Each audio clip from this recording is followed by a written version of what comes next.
Good morning, everybody, and welcome to episode 209 of the Ask the Coach show, where PingSkills helps you improve your table tennis. Today, we're going to discuss the World Team Championships draw, our new Snapchat account, and answer some great questions about playing a high backspin ball, receiving fast serves, longer breaks between points, and the forehand fixing machine. I'm Jeff Plum, and as always, Supercoach Alois Rosario is here with me to answer your questions. Welcome, Alois. Thank you, Jeff, and Happy New Year to everyone. First show for the year. Absolutely, yeah. Happy New Year, PingSkillers. Hope you had a great break, lots of table tennis, and I hope you're ready to enjoy a new show. All right, Alois. What have you been up to over the break? Have you had a good break yourself? Yes, I have had a good break. My mouth hasn't worked, but yes, have had a good break, and got to see a little bit of cricket, a little bit of soccer, and spend some time just at home, which was great. Absolutely. Yeah. What about you, Jeff? Oh, yeah, had a great break. It's been awesome. Like you, got to see quite a bit of sport, spend some time with the family. Really nice. So, and we've had a great time. We've been doing a little bit of, trying to get on social media, Jeff. We've set up our Snapchat and Instagram and Twitter and all sorts of stuff. Yeah, we've had a few of those already and been, going along, but we've been posting a bit more regularly. So if you haven't been seeing our stuff, get on there. And Snapchat, Alois, is an interesting one, isn't it? It is, yeah. So we just started using Snapchat. So with what we're thinking is you guys could actually Snapchat us a question, and I can Snapchat you the answer pretty quickly, and that'll be pretty quick and pretty easy. So give that a try. So get onto Snapchat, just PingSkills, and send me a question on Snapchat. There you go. I just Snapchatted you talking about that, Alois. Whoa. It's great, isn't it? Yeah, get on Snapchat. Our username is PingSkills. Send us a snap. We'd love to hear from you. Also, check us out on all those other ones. Love to hear from you. We're into the new age, Alois. Who would have thought we old guys would be on Snapchat? Me maybe, but you, whoa, yeah. Too funny. Now, it does seem a long time ago since we did a show, Alois, and so if we're a bit rusty, we're just getting back into it. Give us time. But we did ask a PingSkills question of the day in our last show, which was, what is your first memory of playing table tennis? What were people's answers? Yeah, so some nice memories. So Austin said, playing with my father on our old table in the basement. And Parkash said, school sports teacher shouting at me for holding the racket incorrectly. Lol. Yeah, so probably not a great experience, but good to see you're still playing, Parkash. And Thad said in 1970, trying to hit the ball. So some pretty old memories there. Thomas, 30 years old at a rundown club in Vietnam, still in Vietnam, but now at a better club. So that's good. And, so players starting when they're older, younger. And Trevor said either playing, and he's in Melbourne, so either playing in the Kinnears Rope Factory in the old western suburbs comp, or learning a tomahawk serve in a year 7 school camp at Warrnambool. So some good memories. And Howard said boys club, age 8, social player, learned to hit back and forth, played in college, but played with hard paddles and sand grit paper. So so that's interesting. Playing, so he's actually played with the old sand grit bats. Howard has. So, wow, good memories. Yeah, indeed. I think my first one, Alois, is probably at home. We had a little shed, which was, quite small, and we just put a little table in it, not a proper table. So it was a lot smaller than a table tennis table, but we had a net and put it on. And just those really $2 bats with little pimples that have no grip, and just playing in there. And I remember for some reason when someone would hit the ball hard at me, I'd just try and hit it hard back and it would never go on. That's kind of my first memories. You sound like a typical kid trying to learn table tennis. Try to hit it as hard as possible. Yeah, but good memories. My first memories were of hitting the ball up against the wall, and I still remember the room where I used to just hit the ball up and down against the wall for hours on end. But my first memory of at a table tennis hall was at the old Albert Park table tennis stadium. And those of you in Melbourne the older ones of you will remember the old Albert Park stadium. And interestingly, last night I had a dream, and I often have dreams about that old place. Had a dream that I was coaching a player from way back, Kamlesh, who you'd remember, Jeff. I went to coach Kamlesh, and I'd forgotten all the table tennis balls, and it was a disaster. So there you go. Strange dream. Dear. Hopefully it wasn't a sign about this show, Alois. Well, we are a little bit rusty, but yeah, no, good show. Excellent. All right. Well, to get the discussion moving again, we're going to ask another PingSkills question of the day. And today's is, how did you bring in the new year? And what was your first table tennis session for 2016? So jump onto Facebook or our blog and let us know. Yeah, how did you bring in the new year? And what was your first table tennis session for 2016? Now, Alois, it is Monday, which is normally the tournament wrap. And so we're going to discuss today the important World Teams Championships draw. Yeah, so the draw came out just a couple of days ago. And so in the way it's structured is that they're played in divisions. So there's 24 teams in a division. So within that 24, it's made up of 4 groups of 6 teams. So you play everyone in your group. So you play 5 teams matches, and then from there it goes to a knockout system. Yeah, that's interesting, Alois, because I guess a lot of people don't realise that if you're not in the top 24 teams, you can't possibly win because you're not in the top division. Yeah, and you probably can't win it because you're probably not good enough either, though. So that is true. But yeah, it is an interesting system that they've got, and it's based on the team world rankings. Made up of the combined world rankings of the individual players in the team. Yeah. So I guess it's similar to soccer, where in the World Cup they don't have hundreds of teams playing; they only have the top certain amount of countries playing. Yes, but every team can qualify for that World Cup. So when the tournament starts, everyone's on an even playing field, and even if you're a minnow country, you, in theory, can still win the World Cup by winning the qualification system. So, yeah. But if you're a minnow in table tennis, how do you get into that top 24? So if you're in Division 2 and you win Division 2 this time, then the next championships you're guaranteed to play in Division 1, for example. But also, if your combined teams' world rankings are good enough, then you'll be in Division 1. So, if you've got 3 gun players, you're not going to be playing in Division 4. Wow. Yeah, and so then it's amazing, isn't it, just how many divisions they have and how many countries are actually involved in an event like this. Yeah, it is. It is absolutely amazing. I might just get that for you. All your seedings. Yep. So in the men's division, there are 91 teams listed, with Congo Democratic being the 91st ranked team, and no surprises. Number 1 is Germany. Oh, sorry, China. You did surprise me there. Yes. And in the women's teams, there are 81 teams, with Turkmenistan being ranked number 81. And once again, China at number 1. Wow. Turkmenistan. What a name of a country. I'm going to really go for them this World Championships. Yeah, good luck.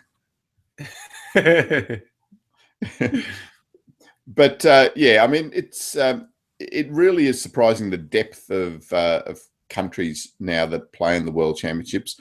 And as we know, there are over 220 countries affiliated with the International Federation. So there's a lot of countries that out there that aren't actually competing at the World Championships, but they do have a national association affiliated with the Olympic Committee. So yeah, it's huge. Wow. All right. And so, yeah, so the draw was released. Yep. Anything important we need to know? Nothing too exciting in the draw. So in China's group, there is in the men's, there's Austria, Chinese Taipei, Greece, Czech Republic, and Korea, Democratic Republic. So yeah, I mean, China's going to go through there. But interestingly, the top three teams in the group will go into the knockout draw for the championship, I suppose, and then the other three teams go into the playoff for 13 to 24. So as long as you finish in the top three in your group, you're still in the running. Okay. And then when they go, so top 3 and 4 groups. So the top 12 play a knockout then, or? Yep, that's right. The top 12 goes straight into a knockout. The first teams go straight into the quarterfinals, and then teams 2 and 3 go into the last 16 draw. Gotcha. So, yeah, it's a little bit complex, but, yeah, it works out pretty well. In Group B, Germany, Sweden, and France are probably the top 3 picks, with Denmark, England, and Malaysia in there. So they've put Malaysia, interestingly, in the championship division in both the men's and the women's. Yeah, so because they're the host country. But, yeah, not sure about the thinking there. I don't think that usually happens. But might be something new this time. And in Group C, Japan, Portugal, Poland, Belarus, Ukraine, and Singapore. So all pretty strong contenders there. So that'll be an interesting group. Again, remembering you've got to finish in the top 3. Japan, Portugal, from mine are the top 2 there that are going to battle it out. In Group D, Korea Republic, Hong Kong, Russia, Croatia, Romania, and Italy. So probably Korea and Hong Kong there in that division, and Russia challenging. So yeah, probably Group C, the interesting group for me. Yeah, that sounds really difficult. A lot of close matches there, I suspect. Yes, and yeah, but it'll be interesting to see it how it all progresses. So the first matches not for a little while, so 28th of February. But yeah, draws out, and players are getting prepared now. I'll be interested to see how England goes. They've been having some decent results lately. Yes, they got any chance of qualifying into that top 12? Yeah, so yeah, they'd be trying to knock off Sweden and France there to try to top it to get into that top 12. So yeah, not beyond the realms of possibility. Excellent. Yeah. So 28th of Feb is the date we need to keep in mind now. That's it. Great. And the women's draw, any big surprises there? Just having a look now. So no, again, nothing really. So in the top group, China and Chinese Taipei, then Romania, Hungary, Spain, and Malaysia again. So I think, China, Chinese Taipei, Romania's been doing well, but yeah, Hungary and Spain not without a chance. In Group B, Japan, Germany, Korea, DPR, and then the Czech Republic, Thailand, and Brazil. Group C, Netherlands, Singapore, Poland, Ukraine, France, and Belarus. And Group D, Hong Kong, Korea, Republic, Austria, Russia, US, and Sweden. So US, interestingly, getting in the top division there in the women's, in the championship division. So and they've had some good results recently, the US as well. So good young team, all coming up. It will be interesting to see if they can break into that top 12. It will be great to see. Yeah, absolutely. I think it's great to have, the US just being such a big country doing well in table tennis, because that's got to help the popularity worldwide. Yeah. So we'll be supporting that US women's team in Group D. All right, excellent. All right, so everybody start to get excited about the World Championships. It's going to be a fantastic event. You're going to have to watch a lot of this because, watching table tennis is great for improving your game. Plus, it's just really good entertainment. All right, Alois, let's get into some questions. Are you ready? Certainly am. Let's go. All right, first up, from Ilya, who's jumped on and asked a question using the Google Plus Q&A button. So thank you, Ilya. He says, suppose that I want to topspin a high backspin ball with my forehand. How should I adjust my finish position? Should I finish lower because the ball is quite high? Okay, so Ilya, this is one I see all the time, and it frustrates me. When that ball's up higher with backspin, so many people do come flat on the ball and come down, and the ball, because it's got a lot of backspin, will drag into the net. Even though the ball's high, the backspin can still have an effect off your bat. So you've got to do one of two things. Open the angle of your racket a little bit, or still just lift that ball a little bit. Even though the ball's up nice and high, you still need to lift it a little bit or brush it a little bit to counteract the backspin on the ball. That's the critical working factor there, that backspin. So the height will often deceive players, and I see it so often. People drag that ball into the net. Don't do it. Really aim to get that ball a little bit further, brush it up a little bit, open the angle a bit more, and come through the ball. So yeah, really important one. And players, especially when they start to develop their serves, I find that then happens. So after you do a topspin serve and you get a good topspin serve happening and people don't read it, they push it and the ball goes up high. But because they've pushed it with off the topspin, the backspin's going to go up high, but it's going to have quite a few revs on it. So that's the one you really need to take care of. Gotcha. And so when you do play that big forehand from up high, you don't finish lower then, because that's dragging it into the net? Yeah, try not to drag it down. You've still got to go forward a little bit to generate the lift to get it up and over the net. Yeah. Yeah. So I think, Ilya, probably you need to start a bit higher and then keep your finish position where it is. Of those options, Alice, I always prefer to, brush the ball. It just gave a bit more top spin, and I felt that was the safest shot for me anyway. Yeah, and that'll be the safest shot for most players too. So yeah, just probably put a bit of top on it rather than opening the blade. But yeah, opening's an option, but just brush it. It's a little bit safer. You get more margin over the net with it too. Excellent. And it's a nice problem to have. It's good to be getting a lot of high backspin balls. So you're doing something right there, Ilya. So yeah, keep working on that, and hopefully that helps you out. All right, next up is a question from Mike D, who says, hey guys, my game is getting better thanks to your tips and premium area. Lately, I have been getting fast serves that have a little bit of underspin and a lot of side spin, which goes into my body. What are some of the ways I can return these types of serves? Yeah. So, Mike, interestingly, the important thing here is actually your stance. So, if you're up really tall, and I know you can't see all of me, but if you're up really tall and the ball comes in here, you're going to basically fall over. So, if you've got your stance nice and wide, so here, and the ball comes here, so because your stance is wide, now I can just lean and play that shot. So, even if I haven't got much time, I can just lean across and make that ball that's coming into the middle.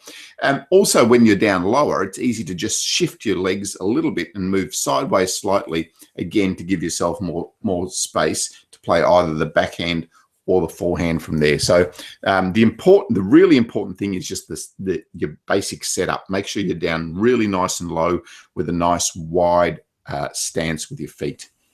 Yeah, good. And I guess, with that backspin and mainly side spin, and because it's long, you really just want to try and topspin those balls back? Yes, because of the backspin, yes, the topspin's much easier.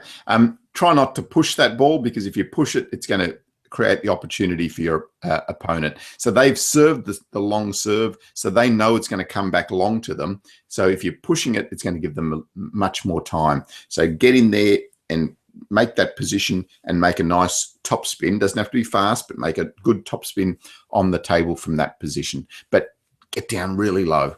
Yeah, excellent advice. And I guess that curling of the ball into your body can be a bit tricky to get used to. But like you said, I guess it's just a matter of if you got that stable position, then you'll be able to deal with that curve. That's right. Tracking the ball, watching it, and you'll get better at seeing where that ball is going to end up for you to hit. All right, excellent. Well, thanks for the question, Mike, and good to hear your game's improving. And everyone can improve their game with PingSkills. If you're interested, go check out our pingskills.com page and look at the membership options there. As Mike's found, it's a lot of useful information there. We've got a 52-week training plan. We've got a serving secrets area, receiving secrets, which we'll talk about some of the things we discussed there. Lots of great things. Go check it out, pingskills.com. All right. Now, here's a very interesting question from Marcin Alois, who says, are longer breaks between points better for the game? Yeah, it is interesting. And so Marcin put this on our Ask the Coach page, and I'll just read a little bit more of what he said. So he said, I know there was a show. I have an opinion to this about whether the longer breaks are better. I think there is no need to make this game faster. I think opposite is the case. I think people don't get much into it because it's too fast for them. Most people who watch sports on TV want a show. So and he says, in the extreme case of American football, for a European like him, it's completely strange. So in American football, there are so many breaks between plays where people can socialize, where they can party, they can have a drink.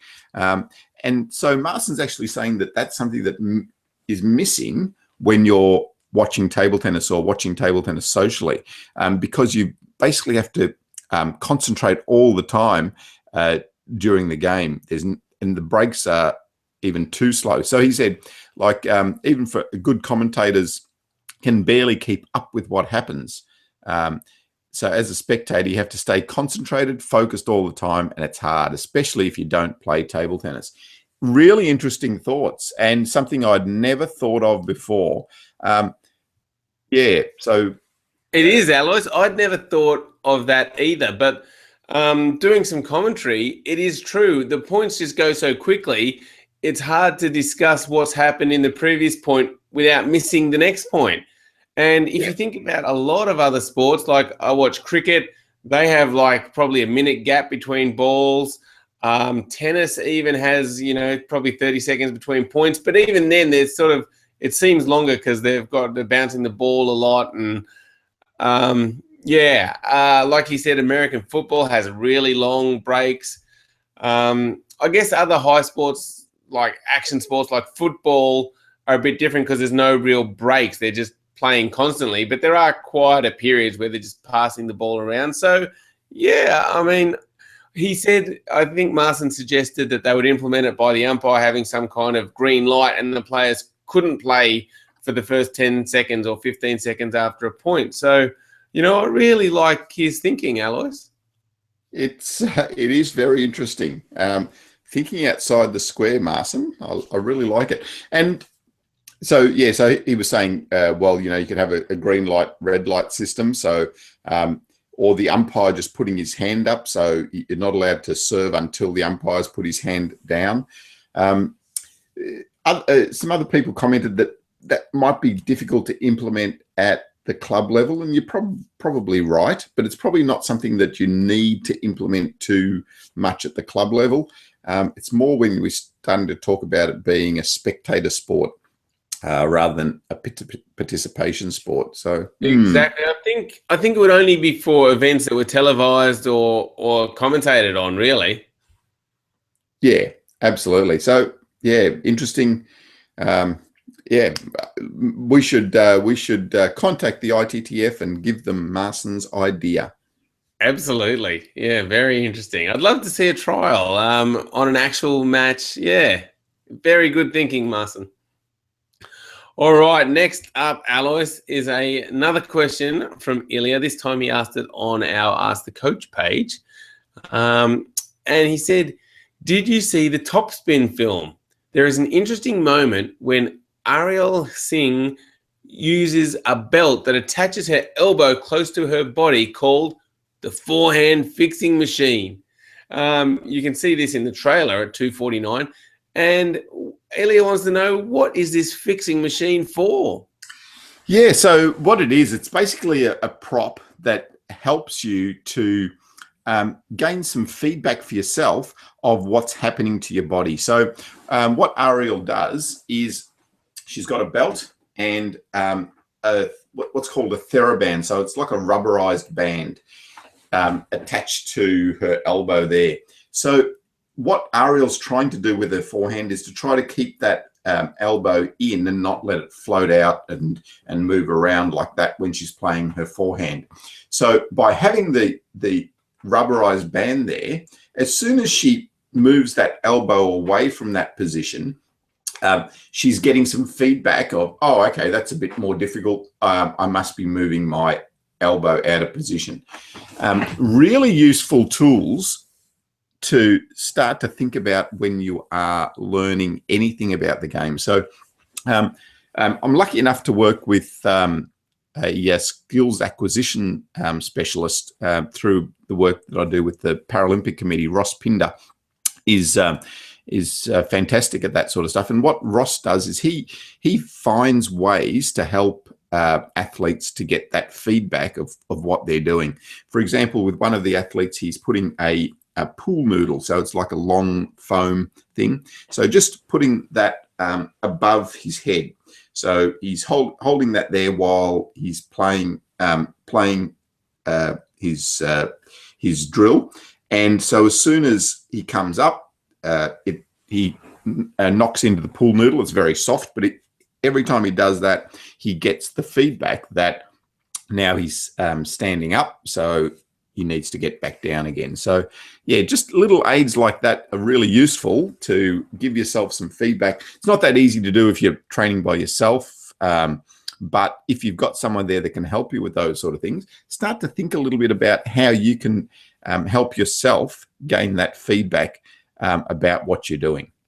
Wow, very interesting. Because I guess in the past, people have just played sport and haven't thought about using these props, but it makes a lot of sense getting extra feedback on your stroke. Yeah, it certainly does. So, yes, Ross Pinder, fantastic ideas, man, and he's comes and helps us with a lot of our Paralympic training sessions and has some great ideas for us. So, yeah, we'll see if it helps to change the players' habits a little bit easier. Excellent. All right. Well, fantastic question again, Ilya. Alois, that wraps up our first show back for the year. We've got through it. Hopefully people enjoy it, and we will be back tomorrow even more prepared. I'm sure they enjoyed it. But yes, we're a little bit rusty, but tomorrow we're going to be good. Better. Absolutely. So thanks everyone for watching. Thanks for your questions. Thanks for all your support. And make sure you check out PingSkills.com. See us tomorrow. Bye. And don't forget to check out Snapchat, Twitter, Instagram. Get on them. Send me a Snapchat. Send me a Snapchat. Yes, send him a Snapchat. The username is PingSkills. Bye.